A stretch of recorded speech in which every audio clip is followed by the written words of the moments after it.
மாண்புமிகு பேரவைத் தலைவர் அவர்களே, நம்மளோட குடும்பத்தில் இருக்கிற, நம்மளோட வீட்டில் இருக்கிற நம்ம பாட்டியை, நம்ம அம்மாவை, நம்ம அக்காவை, நம்ம தங்கச்சியை பற்றின ஒரு தீர்மானம். அதை பற்றி பேசுகிறதுக்கு, அவங்களுக்காக பேசுகிறதுக்கு நம்ம மனசில் இருந்து, நம்ம இதயத்தில் இருந்து பேசுகிறேன். இதுக்கு முன்னாடி இந்த விஜய்க்கு கிடைச்ச இடத்துக்கும், இதுக்கு முன்னாடி இந்த விஜய்க்கு கிடைச்ச இடத்துக்கும் இன்னைக்கு இந்த விஜய்க்கு கிடைச்சிருக்கிற இடத்துக்கும் மிகப்பெரிய காரணமாக இருக்கிறதுல என்னோட பாட்டி, அம்மா, அக்கா, தங்கச்சிங்க தான் மிகப்பெரிய காரணம்ங்கிறத என்னால் மறுக்கவே முடியாது. அந்த நன்றி விசுவாசத்தோட, அப்படி ஒரு உணர்வோடு தான் இப்போ இங்கே நின்று பேசுகிறேன். பெருசாக பணம் இருந்துட்டா ஒரு வீட்டுக்கோ, பெரிய பொருளாதாரம் இருந்துட்டா ஒரு நாட்டுக்கோ பெரிய பேர் வந்துடும்னு சில பேர் நினைக்கலாம். ஆனால் உண்மையாகவே ஒரு வீட்டுக்கோ ஒரு நாட்டுக்கோ எப்போ பெரிய பேர் கிடைக்கும் தெரியுமா? அந்த வீட்டு பெண்கள் தனிப்பட்ட முறையில் சமூகத்தில் உயர்ந்தாதான் பெரிய பேர் ஒட்டுமொத்த சமூகத்துக்கே கிடைக்கும். நம்ம தமிழ்நாட்டு மண்ணில் சங்க காலத்தில் இருந்த அன்னைக்கும் சரி இன்னைக்கும் சரி மிகப்பெரிய அடையாளமாக இருக்கிற பெண் ஆளுமைகள் நிறைய பேர் இருக்காங்க. ஔவையார், காக்கை, பாடினியார்னு சங்க காலத்து ஆளுமைகள், கண்ணகி, மணிமேகலை, குண்டலகேசி, இவங்கெல்லாம் இலக்கியத்தில் நிலைச்சு நிற்கிறவங்க. ஆண்டாள், காரைக்கால் அம்மையார், இவங்கெல்லாம் ஆன்மீகத்திலையும் இலக்கியத்திலையும் உயர்ந்த இடத்துல இருக்கிறவங்க. ராணி வேலு நாச்சியார், குயிலி, அம்புஜம் அம்மாள், ருக்மணி லட்சுமிபதி அம்மாள், டாக்டர் முத்துலட்சுமி ரெட்டி அஞ்சலை அம்மாள், மக்கள் சேவகர் அஞ்சலை அம்மாள்னு நம்ம நாட்டோட விடுதலை போராட்டத்தில் கலந்துக்கிட்டவங்க. நம்ம தமிழ்நாட்டு பெண் ஆளுமைகள் நிறைய பேர் இருக்காங்க. சுதந்திர போராட்டத்தில் இருந்து சமூக நீதி போராட்டம் வரைக்கும் கலந்துக்கிட்டவங்க தான் நம்ம தமிழ்நாட்டு பெண்கள். அது மட்டுமா, கல்வி, அறிவியல், அரசியல், நீதி, நிர்வாகம், தொழில்நுட்பம்னு எல்லா டிபார்ட்மெண்ட்லேயும் இன்னைக்கு நம்ம தமிழ்நாட்டு பெண்களோட பங்களிப்பு பெருசாக இருக்குன்றத யாரும் மறுக்கவே முடியாது. அப்படிப்பட்ட நம்ம வீட்டு பெண்களுக்கு அரசியல்லையும் முன்னேற வழிவகை செய்யணும். அதுக்கு உரிய இடஒதுக்கீடு வழங்கணும். பெண்களுக்கு இடஒதுக்கீடு தர்றது ஏதோ சலுகைன்னு நினைச்சிடக்கூடாது. சமூக நீதி சார்ந்தது, அரசியல் அமைப்பு சார்ந்தது. மாண்புமிகு பேரவைத் தலைவர் அவர்களே, நம்ம நாட்டோட மக்கள் தொகையில் ஏறக்குறைய பாதி பேர் பெண்கள் தான். அதனால அனைத்து நிலைகள்லையும் பெண்களுக்கு சம அந்தஸ்து வழங்கப்படணும். அரசியலமைப்பு சட்டமும் அவங்களுக்கு சமத்துவ உரிமையை வழங்கித்தானே இருக்கு. நம்ம தமிழ்நாட்டை எடுத்துக்கிட்டாலும் ஆண்களை விட பெண்கள் தான் அதிகம். ஓட்டு சதவீதத்தில் கூட அவங்க தான் அதிகம். ஆனால் அவங்களுக்கான அரசியல் இடம்னு பார்த்தா 2021 சட்டசபையில் 12 பெண்கள் இருந்தாங்க. இப்போ இந்த 2026 சட்டசபையில் 23 பெண்கள் இருக்கிறாங்க.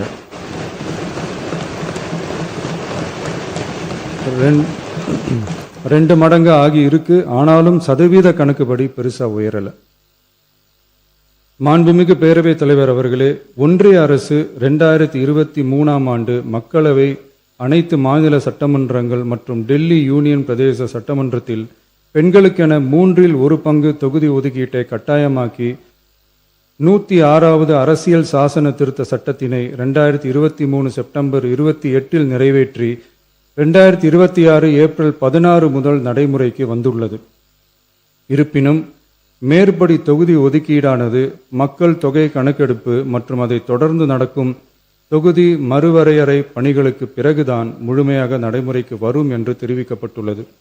மேலும் ஒன்றிய அரசு 2026ஆம் ஆண்டு 131வது அரசியல் சாசன திருத்த சட்ட மசோதாவையும் 2026ஆம் ஆண்டு தொகுதி மறுவரையறை சட்ட மசோதாவையும் தாக்கல் செய்து 2026 ஏப்ரல் 17 2/3 உறுப்பினர்களில் ஆதரவு இல்லாமல் மசோதா நிறைவேறவில்லை.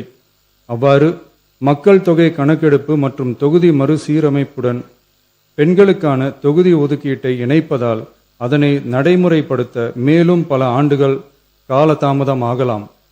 மாண்புமிகு பேரவைத் தலைவர் அவர்களே, நாடாளுமன்றம் மற்றும் மாநில சட்டமன்றங்களில் மகளிருக்கென 1/3 தொகுதி ஒதுக்கீட்டு செய்து சட்டம் நிறைவேற்றப்பட்டிருந்த போதிலும் அதனை நடைமுறைப்படுத்துவதில் ஏற்படும் கால தாமதத்தினால் அச்சட்டம் நிறைவேற்றப்பட்டதன் நோக்கம் நிறைவேறாமல் காலம் தாழ்த்தப்படும் சூழ்நிலை உருவாகியுள்ளது.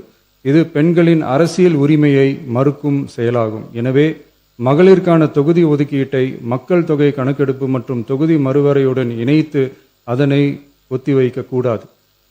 மேற்படி தொகுதி ஒதுக்கீட்டை விரைந்து நடைமுறைப்படுத்துவதற்கு உரிய நடவடிக்கைகள் எடுக்கப்பட வேண்டும் என தமிழ்நாடு அரசு ஒன்றிய அரசை வலியுறுத்துகிறது. மாண்புமிகு பேரவைத் தலைவர் அவர்களே, நம்ம டிவிகே அரசு பெண்களுக்கான அரசியல் அதிகாரம் வழங்குறதுல முன்னோடி மாநில அரசாதான் இருக்கு. 4 பெண் அமைச்சர்கள் இருக்கிறாங்க. பெண்கள் பாதுகாப்புக்கு சிங்கப்பெண் சிறப்பு அதிரடிப்படை இருக்கு. பெண்களுக்கான பாதுகாப்புல, பெண்களுக்கான இம்பார்ட்டன்ஸ்ல டிவிகே அரசு ரொம்ப கவனமாக தான் இருக்கு. இனியும் அப்படிதான் இருக்கும். உள்ளாட்சியில பெண்களுக்கு 50% இடஒதுக்கீடு கொடுத்ததும் இன்னைக்கு ஆயிரக்கணக்கான பெண்கள் மக்கள் பிரதிநிதிகளா மாறி இருக்காங்க. அவங்களோட தலைமை பண்பும் ப்ரூவ் ஆகி இருக்கு. அதே மாதிரி பெண்களோட வெற்றியை சட்டமன்றத்திலையும் பார்லிமெண்ட்லையும் எக்ஸ்டெண்ட் பண்ண வேண்டிய நேரம் வந்துருச்சு. மாண்புமிகு பேரவைத் தலைவர் அவர்களே, இன்று இந்த பேரவையின் வாயிலாக பெண்களுக்கான 33% இடஒதுக்கீட்டை இனியும் தாமதிக்காமல் நடைமுறைப்படுத்த வேண்டும் என்று ஒன்றிய அரசை வலியுறுத்துகிறோம். இது பெண்களுக்கான சலுகை இல்லை, இது அவர்களுடைய ஜனநாயக உரிமை. இது ஒருவருக்கான வெற்றி அல்ல, இது இந்திய ஜனநாயகத்தின் வெற்றி. ஒரு பெண் அதிகாரம் பெறும்போது ஒரு குடும்பம் உயர்கிறது.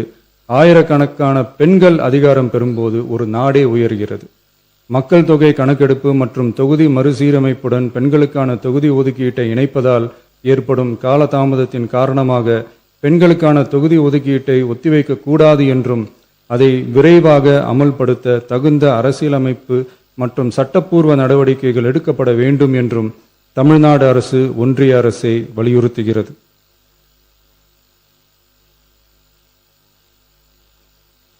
மாண்புமிகு பேரவைத் தலைவர் அவர்களே, டீலிமிட்டேஷன் தொடர்பான ஆலோசனை கூட்டம் தமிழ்நாட்டு மக்களவை மற்றும் மாநிலங்களவை உறுப்பினர்களுடன் தமிழ்நாடு அரசால் நமது தலைமையில் 8/8/2026 அன்று கலைவாணர் அரங்கத்தில் நடந்துச்சு. அந்த கூட்டத்தில் தமிழ்நாட்டை சேர்ந்த அனைத்து மக்களவை மற்றும் மாநிலங்களவை உறுப்பினர்களுக்கும் அழைப்பு விடுக்கப்பட்டு இந்திய தேசிய காங்கிரஸ் கட்சியின் 11 உறுப்பினர்களும், விடுதலை சிறுத்தைகள் கட்சியின் 2 உறுப்பினர்களும், இந்திய கம்யூனிஸ்ட் கட்சியின் 2 உறுப்பினர்களும், மார்க்சிஸ்ட் கம்யூனிஸ்ட் கட்சியின் 2 உறுப்பினர்களும், இந்திய யூனியன் முஸ்லிம் லீக் கட்சியின் உறுப்பினரும் மற்றும் மறுமலர்ச்சி திராவிட முன்னேற்ற கழகத்தின் உறுப்பினரும் என 6 கட்சிகளை சேர்ந்த உறுப்பினர்கள் பங்கேற்றாங்க. இந்த கூட்டத்தில் டீலிமிட்டேஷன் தொடர்பாக விரிவாக ஆலோசிக்கப்பட்டுச்சு. அந்த ஆலோசனையில் டீலிமிட்டேஷன்னால தமிழ்நாடு மற்றும் தென் மாநிலங்களுக்கு ஏற்படக்கூடிய பாதிப்புகள் குறித்தும் அதை சரி செய்யறதுக்கான வழிமுறைகள் குறித்தும் விவாதிக்கப்பட்டு இறுதியில் டீலிமிட்டேஷன் தொடர்பாக சட்டமன்றத்தில் ஒரு தீர்மானம் இயற்றலாம்னு முடிவானுச்சு.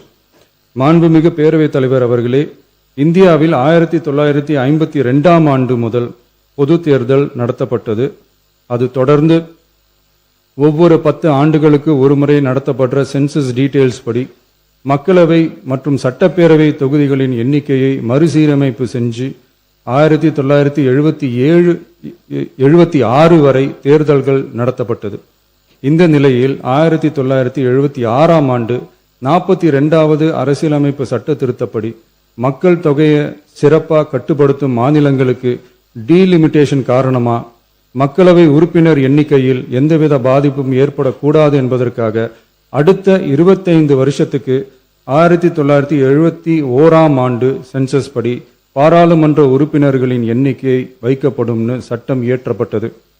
அதை தொடர்ந்து அதே நிலையை முன்னிறுத்தி 84வது மற்றும் 87வது அரசியலமைப்பு சட்ட திருத்தம் 1971 சென்சஸ் படி மக்களவை தொகுதிகள் நிலைநிறுத்தப்பட்டன. இந்த திருத்தங்களோட நோக்கமே மக்கள் தொகை கட்டுப்பாட்டை செயல்படுத்திய மாநிலங்களின் உரிமைகளை பாதுகாக்கிறது தான். மாண்புமிகு பேரவைத் தலைவர் அவர்களே, அந்த 25 வருஷ லிமிட் இந்த 2026 முடியுது. இதை முன்னிட்டு கடந்த 50 வருஷமா இருந்து வந்த டீலிமிட்டேஷன் தடையை அகற்றி 2011 சென்சஸ் அடிப்படையில் மக்களவை மற்றும் சட்டப்பேரவை தொகுதிகளின் எண்ணிக்கையை நிர்ணயிக்க நாடாளுமன்றத்தில் ஒரு மசோதா ஏப்ரல் 2026 அறிமுகப்படுத்தப்பட்டு அந்த மசோதா தோல்வியில் முடிஞ்சது. இப்போ மீண்டும் ஒன்றிய அரசு மக்களவை உறுப்பினர்களின் எண்ணிக்கையை 50% அதிகரிக்க செய்து டீலிமிட்டேஷன் மசோதாவை அறிமுகப்படுத்த உத்தேசித்து இருப்பதா சில அரசியல் கட்சிகள் தெரிவிப்பதா கூறப்படுது. இந்த வரக்கூடிய மசோதா குறித்து 8/8/2026 பாராளுமன்ற உறுப்பினர்களோட நடந்த கூட்டத்தில் விவாதிச்சப்போ மேலே சொன்ன மாதிரி தற்போது அறிமுகப்படுத்தப்பட உள்ள மசோதா நிறைவேறினால் ஒவ்வொரு மாநிலத்துக்கும் தலா 50% மக்களவை உறுப்பினர்களின் எண்ணிக்கையை முதலில் அதிகரித்தாலும் அதனை தொடர்ந்து 2026 சென்சஸுக்கு பிறகு அரசியலமைப்பு பிரிவு ஆர்டிகல் 81(2)A அதன் கீழ் மாநிலத்தின் மக்கள் தொகையின் அடிப்படையில் தொகுதிகள் மறுசீரமைக்கப்படும். இப்படி செஞ்சா தென் மாநிலங்களின் பாராளுமன்ற உறுப்பினர் எண்ணிக்கை வெகுவா குறைய வாய்ப்பு இருக்கு. கடைசியில் மக்கள் தொகை கட்டுப்பாட்டை சிறப்பாக செயல்படுத்தின தமிழ்நாடு உள்ளிட்ட தென் மாநிலங்களுக்கு பெரும் அரசியல் பிரதிநிதித்துவ அநீதி இழைக்கப்படும். சர்வ வல்லமை பெற்றதா டீலிமிட்டேஷன் ஆணையம் இருக்கு.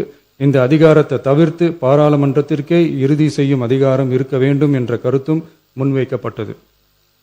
மாண்புமிகு பேரவைத் தலைவர் அவர்களே, தமிழ்நாட்டு உள்ளிட்ட தென் மாநிலங்கள் மக்கள் தொகை கட்டுப்பாட்டு திட்டங்களை சிறப்பாக செயல்படுத்தி பொருளாதார முன்னேற்றம் பெற்று வரும் நிலையில் கடந்த 50 ஆண்டுகளாக நடைமுறையில் உள்ள மக்களவை மற்றும் சட்டப்பேரவை தொகுதிகளின் எண்ணிக்கையை அப்படியே நிலைநிறுத்த வேண்டிய கட்டாய தேவை உள்ளது. எனவே தற்போதுள்ள மக்களவை உறுப்பினர்களின் எண்ணிக்கையான 543 என்ற அளவிலேயே நிரந்தரமாக வைப்பதற்கும் மாநிலங்களுக்கு இடையேயான எண்ணிக்கை பகிர்வை நிரந்தரமாக வைக்கவும், மேலும் தற்போது மக்களவை மற்றும் மாநிலங்களவையோட விகிதம் 2.2:1 என்ற அளவிலேயே நிலைநிறுத்த வேண்டும்.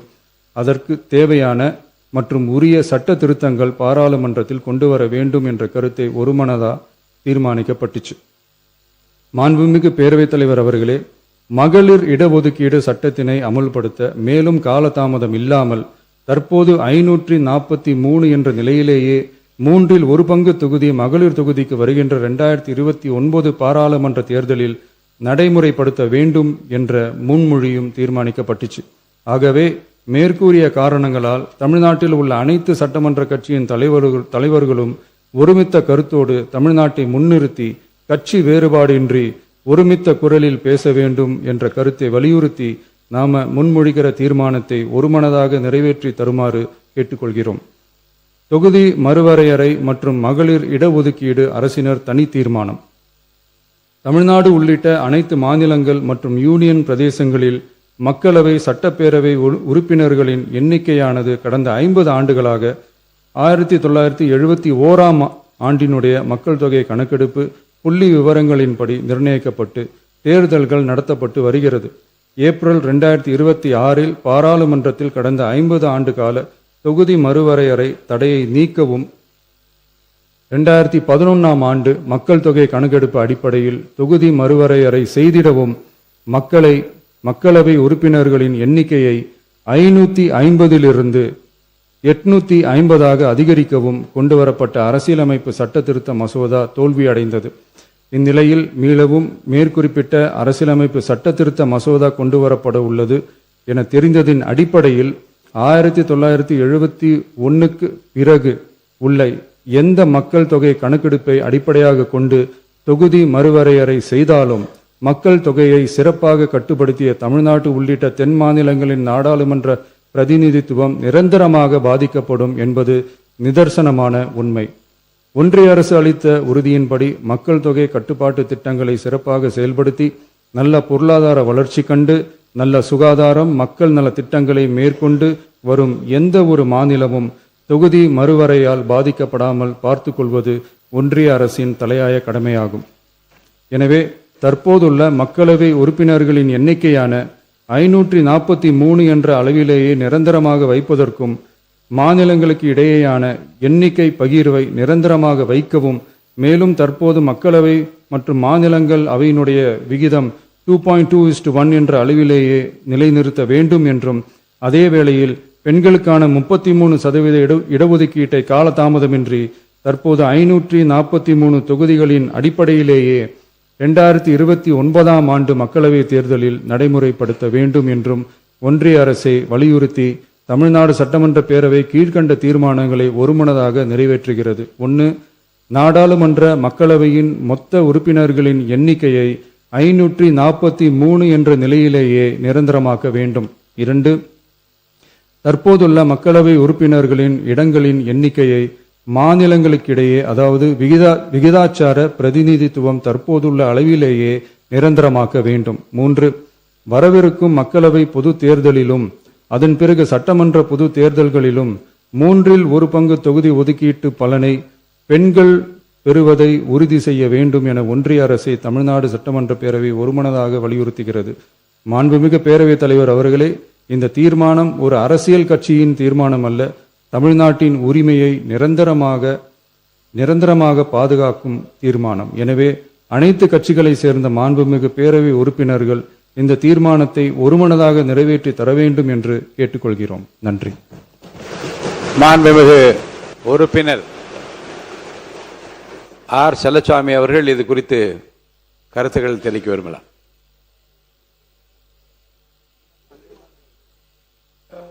இதை குறித்து பேச போறீங்க, வேற ஏதாவது சொல்லுங்க.